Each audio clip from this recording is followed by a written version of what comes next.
I'm 34 weeks. I still have so much left to do. The only reason I would do a C-section is because I'm scared of a VBAC. Oh my goodness, it feels like someone kicked me in the crotch. In here, I actually put all of the newborn clothes. Like, look how stinking cute these are. Good morning, guys. So today is my 34-week appointment. This time they're just gonna do a little checkup, nothing crazy, you know, like one of those like 15-minute appointments, so I should be in and out. I'm taking Amelia with me because Harry's at work. I'd say I'm a little bit nervous, but honestly this appointment should be so quick that there shouldn't be a problem. However, I do have another appointment at 36 weeks, and that one will require an ultrasound, so I will be asking my brother to come with me because I don't think Harry's gonna be able to come.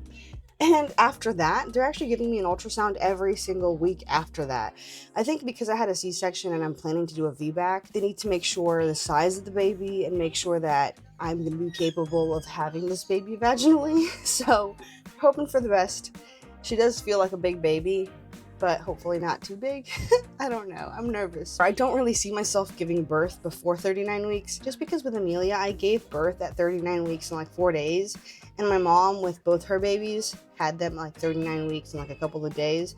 So I don't feel like the possibility of it being earlier than that is really in the cards for me. My sister-in-law's wedding is actually like 3 hours away, and it's at 37 weeks. And I told Harry, I was like, there's no point in not going, because if the baby doesn't come, then we didn't go to her wedding for nothing. Like, absolutely nothing.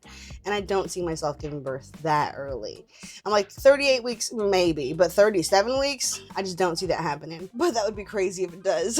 You guys will know if it does, but I don't think that'll happen. But yeah, let's just get ready. I'm trying to rush a little bit because we basically gotta leave in like 30 minutes, maybe a little bit less than 30 minutes now. So I need to make sure that I get her dressed, get her cleaned up after eating this food, which hopefully she'll finish before it's been that long. I feel like lately I've been waking up so swollen in the face, and I think that's the water retention, but it is getting intense. Like, even right now, it's been a couple hours since I've been up, and I still feel like I look swollen. Honestly, y'all, this Florida heat will be the end of me. Like, it is so hot. I don't even want to go outside. Even just being in the house right now is hot. Right now, in our house, it is 79 degrees. It's 78.9, so just call it 79 degrees. I'm so resentful of this heat. Like, it's just so bad. It's gross. It's humid. Even last night, I was out at like 8 p.m. at Publix. It was so hot outside. I literally have a little sweat stash going on right now. And I'm inside the house. I wasn't kidding. It's really hot. Amelia, you better be eating, because all I hear is you shuffling over there. Okay, I think that seems good enough for me. I still feel like I look so puffy. I'm just like, I'm a big puffer fish right now. I'm just like, no, seriously, look at my eyeballs.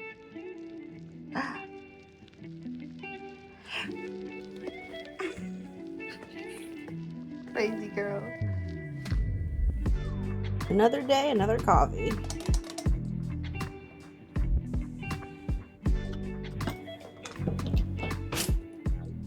Oh crap. Okay, so that appointment was actually very quick. That was probably like 15, 20 minutes max, and that includes the waiting time. It was great. Amelia didn't have enough time to like get angsty or anything. Luckily, all the doctors there are always like looking at her and like waving at her and stuff. So I feel like she's entertained just with having other people around her, like trying to interact with her and stuff. My doctor did ask me what my final birth plan is. I've been honestly struggling so much with wanting a VBAC and being scared of a VBAC and wanting to just do a C-section to just avoid that whole issue. But God did not give us a spirit of fear, and choosing whether I want a VBAC or a C-section shouldn't be based on fear. The only reason I would do a C-section is because I'm scared of a VBAC. I don't know if I'm capable of doing it, but I think it's at least worth a shot. We agreed on scheduling a C-section at 40 weeks because honestly, even I don't really feel comfortable giving birth to a baby after 40 weeks just because I know that they tend to get a lot bigger, and Amelia was already a big baby. But before the 40 weeks, if my body goes in labor, which I think it will because it did with Amelia, I will try my best to actually give birth vaginally. What screwed me over last time was that my water broke before my body actually went into labor. So when I went to the hospital trying to figure out if my water had broke or what had happened, at that point they were like, well, now that your water's broke, you can't leave. Like, this could get infected. We need to keep you here, and you need to have this baby like relatively soon. I don't know what they gave me. I told them no Pitocin, but they gave me something else. They kept basically giving me things so that my body would go into labor, and it was a terrible, terrible experience. I was laboring for 37 hours, and I read through the notes. It said I was 7 to 8 centimeters dilated at that point. So I was not even close to 10. When they did the C-section on me, I was falling asleep while they were doing it because I was out of it. I was so out of it. So I can't even imagine having to push a baby out when I'm falling asleep at that point. Like there was no energy in me whatsoever. Nothing left in me. Nothing left in the tank. So this time my plan is to hopefully not have my water break before my body goes into labor. I can't control that, but that is my hope. That is my wish to God. And then when I do start to feel contractions and stuff, stay home for as long as possible till I feel like the contractions are getting really close, till I can't handle the pain. Then go to the hospital. Just because it's true. Once you're at the hospital, interventions happen. Even if you're like, oh no, I'm not doing any interventions. I don't know what it is, but when you're at the hospital and people start telling you things, you eventually just start taking them. Just not good, because that's what, at least in my case, that's what I think stalled my labor. However, once I'm at the hospital, I don't want to be laboring more than 8 hours. 8 or 10 hours, just because I don't want what happened last time to happen again. After 37 hours and then having the C-section, I was like a zombie. I still had to take care of the baby after that. Luckily, I actually fell asleep and Harry was able to take care of the baby for a little bit. But that wasn't for long enough. I was so exhausted, it was hard to do anything at that point. I want to give myself enough time to labor to where I know I've made an effort, but I don't want to overdo it to where I'm 24 hours in and I've not had any sleep whatsoever. I feel like a zombie. I can't even push. I can't even take care of the baby. So this time I want to try to labor, but not exhaust myself to the point where I am just a walking zombie. I actually remember when the baby was born, doctors kept coming into the room every like 1 hour to ask me questions and stuff. I kid you not, there was times where they were trying to talk to me and my eyes would start rolling and I would start dozing off. And I kept having to apologize and be like, I'm sorry. Because I wasn't trying to be rude, I wasn't trying to like ignore them or fall asleep on them. I just couldn't help it. My body was doing it by itself. I could feel it. My eyes were literally rolling back and I was falling asleep as they were talking to me. And it would be like a 2-3 minute conversation. I couldn't even handle that. So I'm just not doing that again. Once I get past 8 to 10 hours at the hospital, that's it. That's it for me. Then we're having a C-section. Because at that point, I feel like I've tried, but I'm not trying to overdo the whole situation and end up being super exhausted, super tired, and then a C-section at the end of the day. So I'm honestly putting all of my trust in God and hoping that He will make this happen smoothly, because I'm not gonna lie, I do feel scared about the whole situation, but I just have to trust that He will take care of it and that whatever happens is what was meant to happen and is the best thing for the baby, because I know God wants the best thing for the baby. Stressful. I can't even talk without being out of breath. But yeah, so that's our plan. We're just hoping for the best, relying on God. I've been putting this off for a while now because I feel like it's going to take me such a long time to do it and it's just so tedious. But I'm 34 weeks and I still have so much left to do. If I don't get cracking on, it's going to be 37 weeks and I'm going to have nothing done. We were honestly so blessed when we had Amelia that we had a lot of family members and friends that gifted us their kids' clothes. So we have a lot of clothes, like a lot of clothes. So it's a great thing and we're truly blessed. That way we don't have to buy anything new for the new baby. So I'm going to go through everything, sort it all out, see what we're going to need first, and already just start putting that in the drawer. That way it's ready, it's done, it's out of the way. And while I'm at it, I'm gonna put away Amelia's 24-month clothing because honestly it doesn't fit her. She's like in 2T and she's 2T moving on to 3T. Sometimes it will fit her if it's stretchy, but the problem is she's so tall that it will look like capris when they're meant to be pants. So I'm just putting it all away, making some space for our new baby. They're gonna be sharing a dresser, so we need the space. Let's get started. And hopefully Amelia will not wake up before I finish, or at least get started. I need to get cracking on to this, okay? And she's like tussling and moving in bed and I'm like, please go back to sleep, please. Like you've not slept for long enough. What's nice about having another girl again is there are so many things that I didn't get to put on Amelia because she honestly grew up so fast and I was very overwhelmed being first time mom and all, but I feel like this time I have like a better grip on things. Well, at least I hope I do. So I'm like, there's gonna be a couple of things I'm gonna be able to put on her. Like I don't recall ever putting this on Amelia and this is so adorable. So I'm excited. Like, look how stinking cute these are. And Amelia never got to wear these. They're so adorable. They're Oshkosh.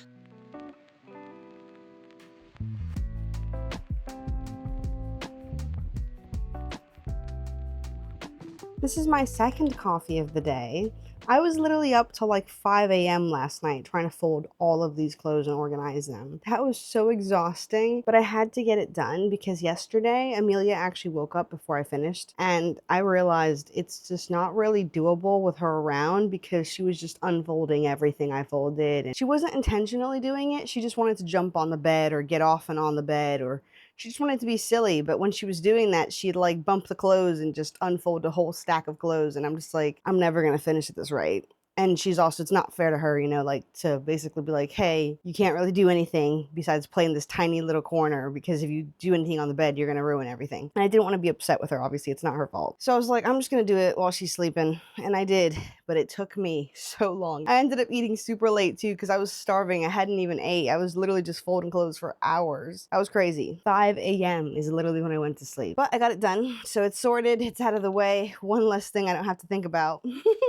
I'll show you guys what I did. By the way, the room is a mess, okay? Listen, I only had time to fold the clothes, not clean up her mess. This is a judgment-free zone. I was trying to make it as organized as I could, but honestly, there's so much, as you can tell. It was very hard. And because I put a lot of Amelia's 24-month clothes away, I was able to make some space for the baby. So in here, I actually put all of the newborn clothes. Honestly, she has a lot of 0 to 3. So when we get to 0 to 3, I don't know what I'm gonna do, but I'm just dealing with it one step at a time. So we have a bunch of onesies over here. They're all newborn onesies. We have a bunch of pants over here. They're all newborn pants. Bunch of short sleeve. There's like one long sleeve, but the majority of them are short sleeve. Some sweaters and some little like outfits. Honestly, I don't know what the weather's gonna be like. I don't think it'll be cold, so I don't think she'll be wearing this, but maybe just for a photo or something. It's really cute, and it comes with a little hat and everything. And then I also put these in here. These are actually kind of like dresses instead of onesies. And then they come with a little scrunch at the bottom. These will fit her when she's newborn, and they'll definitely fit her as she gets a little bit bigger. And then everything else is Amelia's clothes. Having to get up and off the ground while I was folding all of those clothes, having to do all that was honestly so much work. And I also feel like I was having severe dyslexia because sometimes the sizing won't say like 0 to 3. It'll say like 3M. So then in my head, sometimes I put the 3M in the 3 to 6 instead of the 0 to 3. So I just kept accidentally putting stuff in the wrong place, but then I'd realize and be like, okay, wait a second, this doesn't go here. I got it done though, but it's, I don't even know what to tell you right now. And then this massive bag over here is literally shoes, socks, a bunch of hats, and some bibs. Oh, sleep sacks are in there, crib sheets. And I actually sold my Duna stroller because with 2 babies, I just don't see myself using it. But I actually couldn't find the newborn attachment. I literally searched in there when I went to go sell it and I couldn't find it, but I guess it was all the way at the bottom. So maybe I'll just try to give that away or sell it, I'm not sure. There's even swaddle blankets in there. It's just full of miscellaneous stuff. So I do also need to sort through that, but I'm taking it one step at a time. We'll deal with that another day. Right now, I'm trying my best to stay awake. Honestly, you guys, this pregnancy is wiping me out. Today, we had a heat advisory. It was set to feel like 109 during the day. Luckily, right now, it feels like a 94, and it is 92. I gotta get cooking. I may be wrong about this, but I swear this has felt like the hottest summer in years. Like even in England right now where it's usually cold, even they have had a heat wave, and they struggle because a lot of their places don't have AC because they don't need AC. Living in Florida is not for the weak or for the pregnant. Our house too, I don't know what is happening, but the AC is not functioning properly. I have the AC set to turbo, which is 60 degrees, and the room is still 78. And over here, it's 85. So we are struggling. It is seriously hot, and I don't know what to do because it's not like going outside is going to make it better because it's just more hot outside. I'm making some more rice right now because I made butter chicken the other day, but I didn't make that much rice. I don't like making a huge batch of rice because sometimes we don't eat it all and it just feels wasteful, so I like making it in smaller increments. And that way it's safer too, because Harry said that apparently bacteria grows in rice really quickly, so it's better to get rid of it. So I just make 1 cup of uncooked rice at a time. It's so hot, I don't even like putting makeup on because I feel like I just want to rub my face all day because I'm sweating everywhere. Speaking of taking care of yourself, even though it's too hot to really put a full face of makeup on, I still like the idea of laminating my brows because for the most part, even if I don't put a full face of makeup on, I always at least put my eyebrows on because if not, I look like this. I have really sparse eyebrows. So if I laminate them, it'll make them look a little bit more full, a little bit better. Yesterday, I was actually able to not have an everything shower, but I was able to shave in the shower. So that was a success. Luckily, I don't know what it is, but I feel like ever since I got pregnant, my leg hair hasn't really been growing that much, but I've left it for so long that it was getting to the point where you could actually see it. So I was like, okay, I need to do something about this because I feel like I can't wear shorts without feeling like a little bit embarrassed. You know what I mean? So yesterday I was able to shave my legs. I feel a little bit more human now. Now we're gonna laminate my brows. I actually bought this on Amazon a while ago. This is so much cheaper than getting it professionally done. I got it done professionally once before, but it was so expensive and it doesn't last that long. It lasts like maybe 4 weeks. After that, I feel like the effect really starts to wear off and they don't look as good. This honestly cost me like a quarter of the cost of getting it professionally done, and you're able to do it so many more times than just the one time you get it professionally done. So it's worth it. I recommend it. And it doesn't take too long. You just gotta remember to do it every like 8 weeks. You see how I've literally got like a whole blind spot there? Like, what is that?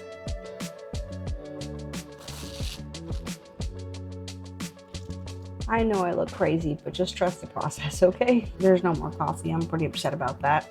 And that was my limit for the day. I can only have 200 milligrams. That's why all the soda we drink is caffeine free, because then I wouldn't be able to drink any soda either.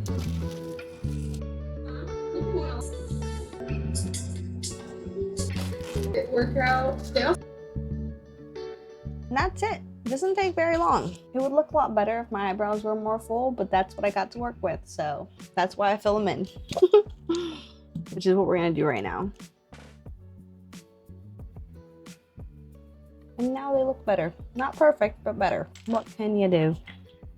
You work with what God gives you. Let me put some lip gloss on at least, because my lips are pale. Honestly, I love the way this feels on my lips. Like, even when they're chapped, they actually feel hydrated after I use this. It's from Glow Recipe. It's called Plum Plump Hyaluronic Gloss Balm. It's good. It's good stuff. One thing I've been trying to be better about this pregnancy is actually taking care of myself too. Between chasing after a toddler, being pregnant, and everything else that comes with everyday life, it's been really easy for little things like self-care to get rushed. For me, brushing my teeth has honestly always been one of those things I rush through. I'm not gonna lie. I've never enjoyed brushing my teeth. I do it because I have to, not because I want to. Most of the time, I'm just trying to get it over with as fast as physically possible. But I've started using the AirJet X5 for the past few weeks, and I was genuinely surprised by how much I've been enjoying it. The first thing I noticed is how incredibly clean my teeth feel afterwards. It has this really satisfying cleaning sensation that gets into all the little spaces between my teeth, while still feeling really gentle on my gums. Especially during pregnancy, when it's normal for my gums to bleed, I feel like this has actually minimized that. It even has a built-in 2-minute timer that automatically shuts off when you're done. What's funny is I've actually found myself turning it back on for another round because it's addicting how clean my teeth feel afterwards. I honestly never thought I'd be the person to brush my teeth for longer than I had to. Something else that I've noticed is that I actually have these tiny gaps between my teeth that I really only ever see after I get a professional cleaning at the dentist done. But since using this toothbrush, I can actually see those gaps every time I brush my teeth. It's actually brushing the tar out of my teeth. It's that good. I know it sounds weird, but to me, that actually is a good sign because it means that it's thoroughly cleaning my teeth. I also love that it helps clean between my teeth while I brush. It's a toothbrush, but its technology works very similar to a water flosser. As someone who hates flossing, I really appreciate that extra clean feeling without having to add another step to my routine. It's honestly made brushing my teeth less of a chore and actually a part of my routine that I enjoy now. I'm actually used to brushing my teeth with my mouth open, but with this toothbrush, you actually want to make sure that your mouth is closed because that's how you get its like water flossing technology to work properly. Like, I'll show you what it's doing in your mouth. So yeah, I didn't expect the toothbrush to make this much of a difference, but I've really enjoyed using it. A big thank you to RANVOO for partnering with me on today's video and letting me try out their AirJet X5. If you guys want to check it out for yourselves and splurge on a little self-care, I'll have a link in the description along with my discount code so you guys can save some money if you decide to pick one up. I honestly think it's made such a difference in my teeth and my relationship with brushing my teeth, to be honest, because now it's pleasant. Okay, so we need to have a little chit chat. I don't know if this is TMI, but hopefully all of you are either mothers or soon-to-be mothers. I do not recall my first pregnancy being like this. There are a lot of things that are better, like for example, I'm not as swollen. I am swollen and I do feel it, but it's definitely not even close to as bad as it was the first time. The first time it looked concerning. I swear my calf was the size of my ankle. It was actually genuinely scary. And there were so many shoes I couldn't wear that right now I'm still wearing. But something that I did not experience, at least nearly as bad as I do right now, because I would have remembered it. I remember I did obviously feel pain and pressure, but it was not like this. Oh my goodness, it feels like someone kicked me in the crotch. Like, no joke, they kicked me and they just wouldn't stop kicking me. It hurts so bad. I can feel it when I'm standing. I can feel it when I'm laying. I can feel it when I move. I can feel it when I'm trying to switch sides in bed. The other day, I tried moving something with my foot and I literally squealed because of how much it hurt down there. And I looked it up. It basically said, whenever you're trying to put clothes on, sit down, don't move anything with your foot. It actually said that, which is ironic. I was like, well, I found out the hard way that you're not supposed to do that. But yeah, it's just a lot of pressure down there so badly all the time, and it doesn't seem to go away. It doesn't seem to go away. It just hurts really badly, like if I was bruised down there. How do I still have a whole month left? This is intense, like some seriously intense pain down there. I sent an email out today to freeze my gym membership because right now I definitely feel like my pelvic floor is weak. So I feel like I shouldn't be straining in any way, shape, or form. The only thing that I would be doing at the gym is walking. And I'm like, well, I could also walk anywhere. You know, I could go to the mall and walk, so I don't need a gym membership for that. Honestly, I feel like just taking care of my toddler is the exercise I need, because getting up and down off the floor, having to run after her, chase her, it is hard. It is hard when you're pregnant. It is really hard. All throughout the beginning of the pregnancy and even the second trimester, I felt like it was what was keeping me going, you know, keeping me from being tired. But now my body cannot hold itself anymore. My body is falling apart. I know it sounds dramatic, but I'm not kidding. And also my sciatica pain is horrible. I feel it 24/7. Like right now, if I get off this chair and start walking around, you're gonna see me hobbling around because it is painful. It is so painful. Last night, after I finished folding all of those clothes, I felt like I was walking for my life. Like I felt like every step I took, I could just collapse right there and then, because it was so painful to step every single step I took. That's why I'm like not even gonna try to attempt the gym. I might try to get some steps in by just walking to the mall or something. I really don't know. I don't feel like I need it, honestly, because I'm exhausted and tired already. Guys. I think I'm just gonna end the video here because honestly, I am exhausted. Don't forget to check out the RANVOO toothbrush if you want to upgrade your dental routine. I will put a link and a code in the description so you guys can get a little discount there. Honestly, it's really nice. I feel like it's made such a difference in my teeth, especially considering how much coffee I drink. I feel like I need a really good scrub in. And being pregnant, I feel like your teeth bleed more, but because I've been using it consistently, I feel like it actually has stopped my teeth from bleeding because my gums have gotten stronger from using it daily. But with all that being said, pretty much it for now. I hope you guys have a lovely and beautiful day. God bless. Bye. Show me love.